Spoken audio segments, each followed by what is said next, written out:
Finally, some light at the end of the tunnel, it seems. Eskom CEO Andre de Ruyter says the utility hopes to receive nearly 3,000 megawatts of extra capacity by March. Now, 3,000 megawatts is equal to 3 stages of load shedding.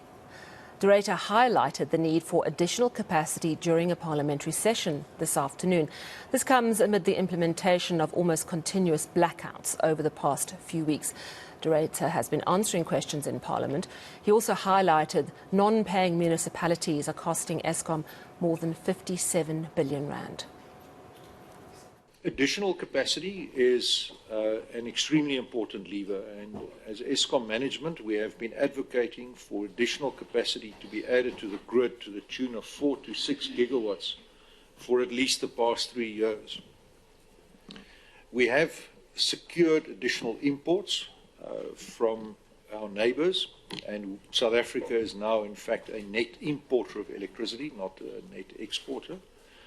We are in the process of receiving various regulatory approvals to make a standard offer to generators with excess capacity.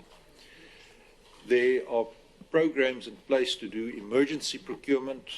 We have provided additional grid capacity. We have leased out land to enable private generators to build new plant to connect to the grid.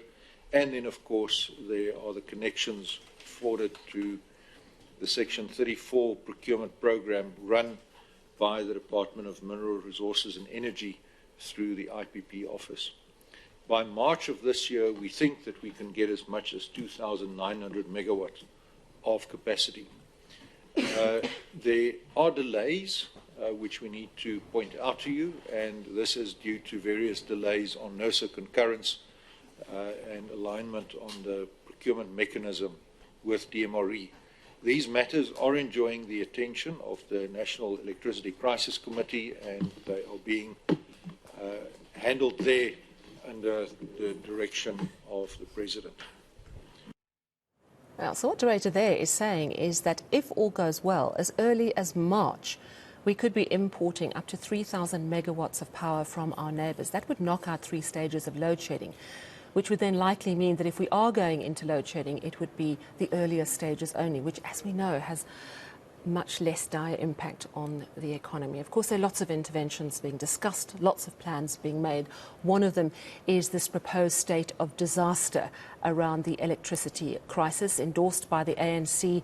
Cabinet is looking into it as well, looking at the legal implications of how they would go about doing that.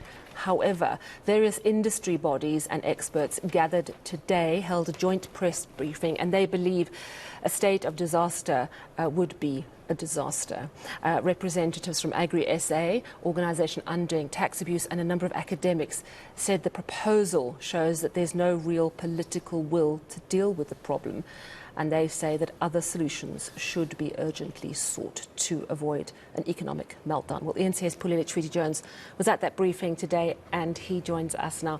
Pule, thanks so much for joining us in studio. You know, we've had various views before this was actually officially put on the table, when the ANC said, yes, we're in broad agreement, even when it was first sort of floated back in July last year. But the gathering today saying, not a good idea. Why? Yeah, definitely. I mean, firstly, I think we should start the fact that, you know, South Africans are frustrated with the continuous rolling blackouts, and it has a great knock-on effects on businesses and households. We see what Eskom is doing now with trying to get additional megawatts as well to try and alleviate the continuous rolling blackouts.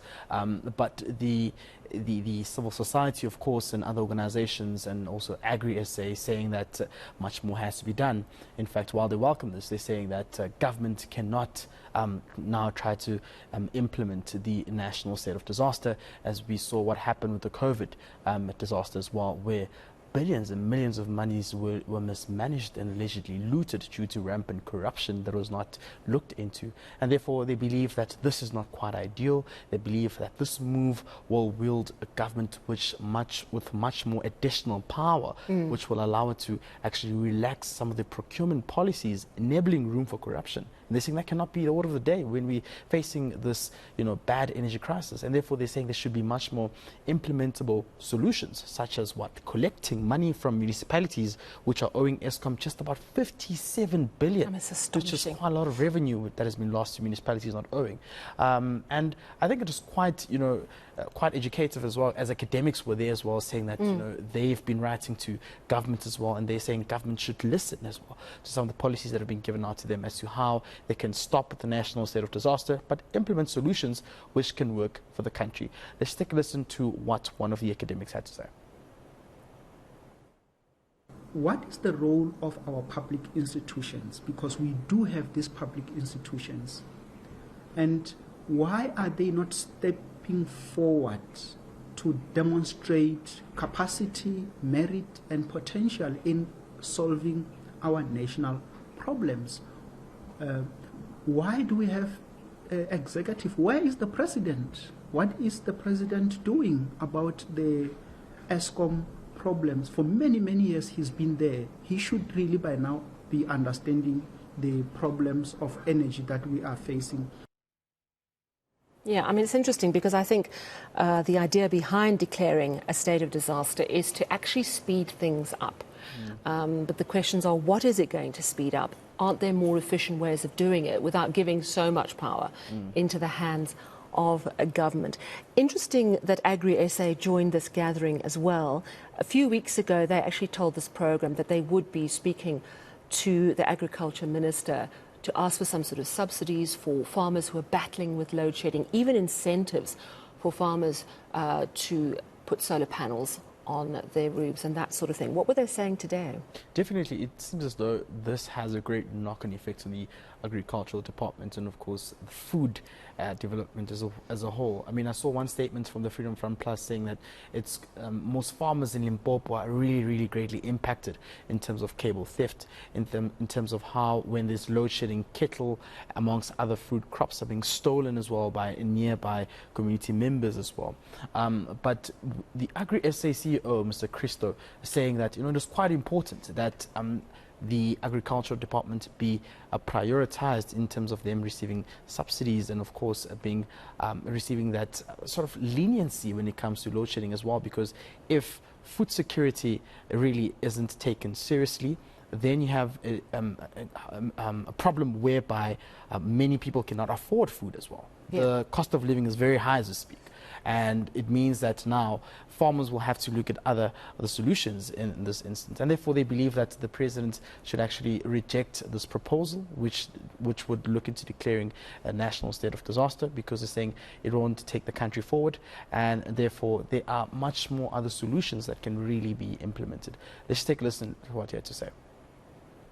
No reason for a state of disaster at this point in time. Eskom must be empowered, a conducive policy environment must be created for Eskom to do its work, and then priority should be given to the agriculture sector. And I'm not discounting the role of other sectors, economic sectors, but people, if we go without food in this country, if food becomes too expensive, then we're in serious trouble as a nation. So for me, it's important that agriculture, like we've done during the COVID period, that we declared as an essential service, that we have a more flexible approach when it comes to load shedding, especially in areas where there's a big need for irrigation. Your perennial crops, your summer grain crops, they require urgent intervention at this point in time. Yeah, so clearly they don't believe a state of disaster is the way to go. I guess we'll have to wait to hear what the president says on Thursday if he uses that opportunity to update on the issue. I mean, I think other things that people are hoping to hear is perhaps zero VAT on chicken, issues like that will help people fill their fridges and their shelves, because times are very, very tough, and the electricity crisis is making it worse, not only for consumers, but for producers of food as well. Thank you so much, Pule Letshwiti-Jones, there speaking to us about the latest responses around the electricity crisis and how to deal with it.